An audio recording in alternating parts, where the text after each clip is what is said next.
Bonjour à toutes et à tous, c'est un autre vendredi, nous sommes ici, j'espère que tout va bien, j'espère que vous avez bien passé une semaine, j'espère que les devoirs que je vous avais vous donnés n'ont été pas trop difficiles à compléter. So what did I just say?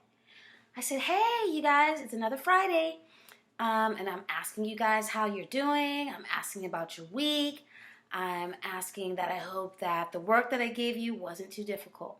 So, what are we going to do next? We're going to do the review. We're going to review what we learned last Friday with the verb jouer, and then we're going to learn a new verb called faire.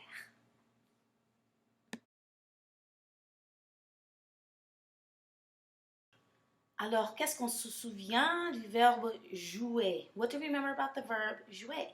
The verb jouer means to play. Let's go over the pronunciations once more. Je joue, tu joues, il, elle, on joue, nous jouons, vous jouez, il, elle joue. What else do we remember about the verb jouer? The verb jouer is used with partitives à, which means to, at, or in, and it's also used with de, which means to or from. So, what are the expressions that we use? We use jouer à la, right? La is used for feminine words. We use jouer au. O is for masculine words. That's the combination of a plus le. We have jouer à l, l'apostrophe. Those are used for words or nouns that begin with vowels a, e, I, o, u, and sometimes h, a, e, o, u, et quelquefois h. Okay, and then we have jouer au, and that's the combination of a plus les, and so those are used with plural forms. I remember also that jouer à is associated with sports. Now, when we use the expression jouer de, those are expressions that are used with instruments. Okay, so music, just think, things that you play. And so with that, we use the partitive de.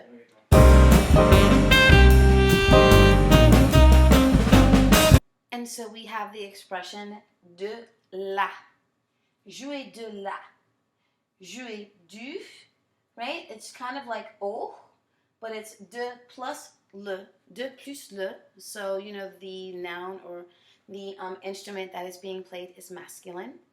And then you have de elle, which is the L apostrophe. And so that is used for words that begin with the French vowels a, e, o, u, et h. And then finally we have de, which is a combination of de plus les. And this is just a simple review of what we learned last week and what we practiced last week in our work.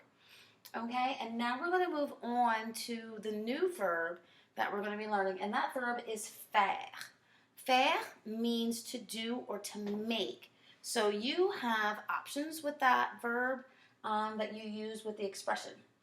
But before we go into that, what I want to do is another review again for grammar. So if you all remember, we were learning how to conjugate verbs using math, using a simple subtraction, and then the addition for the new letters. And so what I did was I just put back up the formula that we used to use in the classroom. So faire is an RE verb, ça termine en RE, et ce qu'on fait, on enlève le R et le E. So we take off the R and the E. Après ça, nous sommes laissés avec la racine. La racine, that's what you call the root. Okay, so, or as we would call it, the base. So we're left with the base of the word. And that's what we're going to use when we conjugate the verb faire, as you can see below here. But before I get to that, I want to also talk about how the verb faire is used. So again, the verb faire means to do and to make, but it also is used to tell the weather, okay? It's used to describe certain activities that you play or that you do. And that too, when you use faire, unlike jouer, you have the choice of using a or de, but with faire, we only use de. So you have faire de la, right? So faire de la natation, right? To do swimming, faire du golf, right? To go golfing. Faire de l'escrime, right? So if you know anybody that knows how to do fencing, and that's a sport that's highly recognized in France, l'escrime, right? And then you have faire des, right? Faire des randonnées.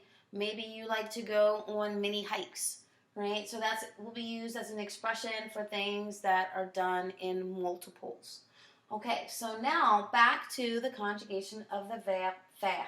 As you can see, what I've done is I have left the root part of the word in black, and then what I did was I put the new endings in blue. And so what you will notice is that they will change depending on who is doing the action. Okay, so we're going to go over these and we're going to pronounce these together. Okay, as we did before with jouer. So, je fais. Tu fais. Il fait. On fait. Elle fait. Okay? Je fais. Tu fais. Il, elle, on fait. Next, we have the plural form of the verb, right? So we have nous faisons, faisons. So even though this S is here, it's pronounced like a Z. Mais pourquoi? Right? Why? Because it's being followed by a vowel. And so the rule in French is any verb that's followed by a vowel, if the letter is S, if an S letter is followed by a vowel, we now pronounce it like a Z. Okay, so that's why it's faisons. Okay, and that's why you don't hear this S sounding like a Z at the end because it's not being followed by a vowel. Okay, nous faisons. We have vous faites. Vous faites, right? So what is the difference between vous faites here and il fait? Why are you not hearing the t sound? The reason why you're not hearing that is because it is not being followed by a vowel. So what are we learning about the French language? What we're learning is that certain letters that are normally silent in the French alphabet now are given sound when they are followed by a vowel. So we have vous faites. And then I put an asterisk here because if you notice here, this verb is now not containing the root part of the word. So it doesn't follow the rule, right? So it's what we call an exception. So this is ils font, elles font. So what are we going to do now? We're going to go over these pronunciations. I'm going to say them once, and then I'm going to say them, and then have you say it directly after me, and then I'm going to have you say it on your own. Vous allez répéter directement après moi.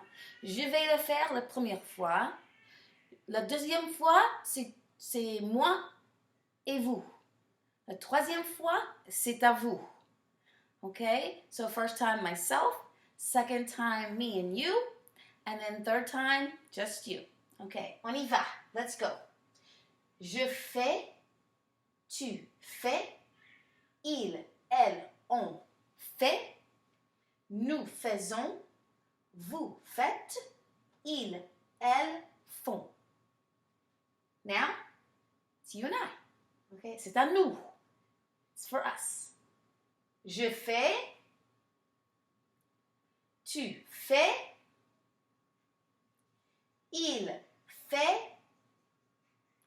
elle fait, on fait, nous faisons, vous faites, ils font, elles font. Et maintenant, c'est à vous.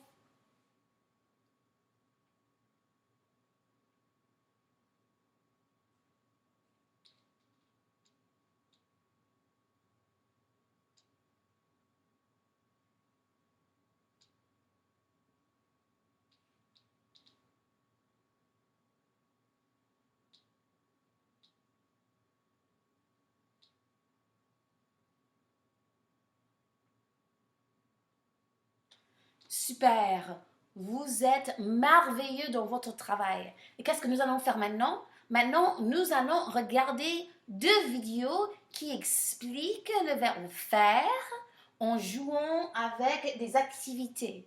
Okay, so now what we're going to do is we're going to watch two videos. One is going to be using the verb faire and how it's used with activities.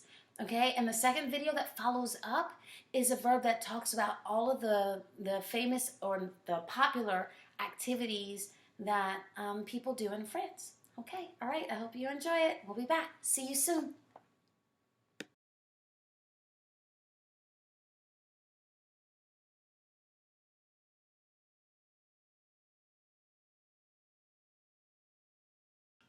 J'espère que vous avez bien aimé ce vidéo. Eh ben, qu'est-ce qu'on va faire maintenant? Maintenant, on va utiliser le verbe faire pour exprimer le temps.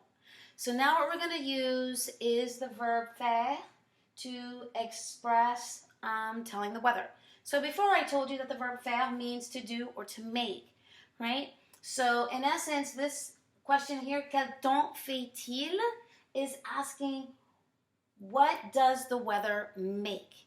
And we don't use that expression in English, right? We just ask, what's it like outside, or what is the weather like outside? We use the verb aimer, right, to describe. But here we use the verb faire, which means to do or to make. Like, what is the weather making? What is the weather doing? Okay? So, what is the weather like? And like I said before, when we use the verb faire to express the weather, we don't use any of the other pronouns. We don't use je, we don't use tu, we don't use elle, we don't use on, we don't use nous, vous, il in the plural form, or elle in the plural form. What we use is il in the third person singular. Il fait. So as you can see, I put it in here in pronunciations just like I used to do in the classroom, right? Il fait. So when we want to talk about if it's nice outside, right? We say il fait beau. Il fait beau. Il fait beau dehors. Je regarde dehors maintenant. Je vois le soleil. I can see the sun. Je vois les arbres. Je vois les oiseaux. I can see the birds outside. It's beautiful outside. Il fait beau. It's beautiful. That's what the expression is stating. Okay? The next one. Il fait chaud. Il fait chaud. Oh là là, il fait chaud. Il fait chaud. It's hot, right? Il fait chaud. And then what you're noticing here, it's in 100 degrees Fahrenheit. But we're going to learn something about that because the French don't use Fahrenheit. What do they use? What other measuring form is there to express weather? We're going to learn about that. Troisième mot, il fait froid. Il fait froid. Ah, I'm freezing. Right? Il fait froid. 32 degrees Fahrenheit. So what is that in the other one? We'll figure that out. We're going to do some math here and some conversions. Oh my goodness, Miss Lewis, you always tell us there's math associated with French. Yes, because I told you that putting together sentences are like a puzzle. You put them together so that it makes a puzzle, right? The pieces have to form and they have to fit. And when you do, you have just created a beautiful masterpiece in writing and expression. And that is what we're going to be doing. So hold tight. We're going to do some math. Alors, qu'est-ce qu'on va faire aujourd'hui? Comme je vous avais promis, on va changer les degrés. Okay? On va changer de Fahrenheit à Celsius. Right? Et comment est-ce qu'on va le faire? How are we going to do that? Nous allons suivre la formule. We're going to follow the formula. So the formula to convert degrees from Fahrenheit to Celsius is the Fahrenheit degrees itself minus 32 times 5/9, and that will give you your degrees in Celsius. C'est-à-dire que ce que nous allons faire, nous allons prendre le degré en Fahrenheit et puis on va soustraire 32 points et puis on va le multiplier par le chiffre 32 et puis on va le multiplier par 5/9. Et puis après, nous allons voir notre degré en Celsius. Alors, comment ça se fait? So here's what I did. I took this one here, il fait chaud, and I took the 100 degrees, and I converted it. Okay, 100 degrés, c'est le degré en Fahrenheit. 100 degrés moins 32, qui est ici, fait 68, right? So 100, take away 32 is 68. 100 moins 32 égale, equals, right? Or font 68, 68. Et puis après ça, qu'est-ce qu'on fait? On le multiplie par 5 neuvièmes. So then we times it times 5 ninths. Et ce qu'on voit, on voit que ça se fait 340 neuvièmes. That makes 340 ninths, right? And as we know, that's an improper fraction, right? C'est une fraction qui n'est pas propre. Alors, on doit le changer. Okay, so we're going to change it. And when we make it into a proper fraction, and we're going to change it to the decimal system, ce que nous trouvons que c'est 37.7, et ça, ce symbole-là, ça dit que ça répète, ça répète, ça répète, ça répète, ça répète, ça répète. C'est-à-dire que c'est 37.7777777, right? So it just repeats itself. So what do we want to do after that? We want to make sure that we round it off to the highest or the nearest, whole number. And so when we do, we get 38 degrees Celsius. C'est-à-dire que quand nous sommes dehors et si on regarde la télé en français, on va voir que les degrés vont être mesurés en degrés Celsius. So if you all ever have a chance to watch French TV or watch the French Weather Channel, or see the meteorologist give the degrees for the area, you will see that it will be noted in Celsius, right? So don't be shocked if you're like, oh my gosh, it's 38 degrees, I need a jacket. No, you don't, because in essence, it's 100 degrees outside. Okay, c'est ce que nous allons faire maintenant. So what are we going to do now? So now what we're going to do is we're going to go and we're going to break out into rooms. And you all are going to be given 5 temperatures in Fahrenheit, right? And, let's make it 3 for the sake of time. You guys are going to be given 3. Merci, madame. I know, I heard somebody say thank you, Miss Lewis. It's okay. I'm going to give you guys 3 degrees in Fahrenheit, and I'm going to ask you guys to work together in your breakout groups. And I want you guys to come up with the answer. Okay, and then we're going to come back together. Nous allons rejoindre, and we're going to see if everybody's answers are the same, because they should be, right? Okay, je te verrai bientôt. See you guys in the breakout room.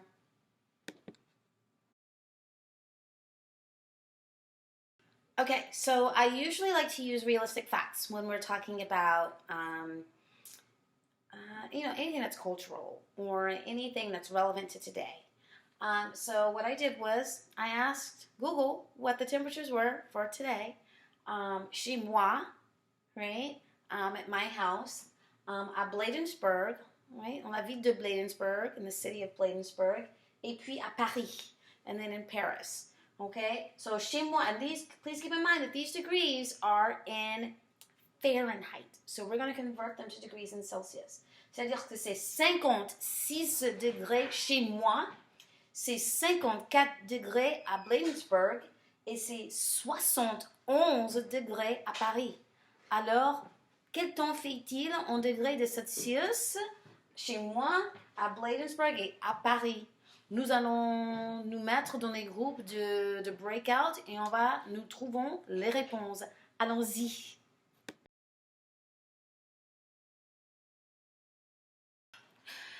Nous sommes retournés, nous sommes ensemble encore une fois. So now we are back together. Nous avons fait des maths. So we just got finished doing math. Quelles sont les réponses que vous avez trouvées? Right? So what I'm going to do is I'm going to uncover the responses that you should have gotten, and you guys can fact check and see if you guys were right. Okay, en faisant les maths pour le degré chez moi, avant c'était 56 degrés chez moi, 54 degrés à Bladensburg et 71 degrés à Paris. C'est-à-dire que maintenant, c'est 12 degrés chez moi, c'est 13 degrés à Bladensburg et c'est 22 degrés à Paris. So now, the next time when you go and you look at a French meteorologist doing, telling the weather in France or a French-speaking country, c'est-à-dire un pays francophone where they speak French, right? You're going to look and see these temperatures. Not only that, but here's a tidbit of information.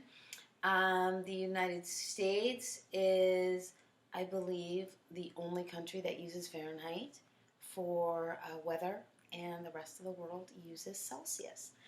So if somebody wants to know what the weather was like in Peru, or you want to know what the weather was like in Brazil, or you want to know what the weather was like in Cameroon, or you want to know what the weather is like in Poland, right? Those degrees are going to be measured in Celsius, right? Celsius. So we know that if you go somewhere and it's 56 degrees Celsius, whew, you're already burnt up. Nobody can survive at that temperature, right? So you want to make sure that, those temperatures are like, somewhere between 28, 30. Those are livable degrees, right? Pretty nice, pretty warm. Think about summer, okay? So we are now going to watch a video with someone giving the weather in French, and then after that we're going to conclude our lesson, and you guys will know what your classwork is. Okay, à bientôt.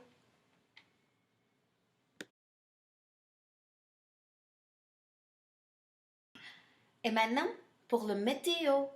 That's the expression that we use to say the weather. Le météo. Bien, au revoir. Je te verrai la semaine prochaine. Please make sure that you check Google Classroom to see what your assignments are. Please remember that your assignments are always due on Tuesdays and Thursdays. C'est-à-dire que vos devoirs sont à rendre les mardis et les jeudis. Et en plus, ce vidéo va être disponible à vous aussi. So this video will be available to you as well in the classroom. So if you need to go back and review it, you can. And quoi de plus? Yeah, that's pretty much it. Your classwork is going to be posted. Ah ben oui, il faut toujours aller en ligne pour compléter vos devoirs. So please continue to go on VHL that you're going to access through Clever, right, to get there. So that's clever.pgcps.org. And you're going to scroll down once you get into Clever, and you're going to find the red and white symbol for Vista Higher Learning. You're going to click on that. And as soon as you do, you should see a box that opens up. And that box will let you know your assignments that are due and when they're due. Or you can just press calendar, and you can click on the days that the assignments are due, which are always Tuesdays and Thursdays. And you can see how many assignments there are. You can also see approximately how many minutes it'll take for you guys to complete it. Okay, all right, everybody, take care, be safe. Okay, prenez soin de vous et au revoir. À bientôt.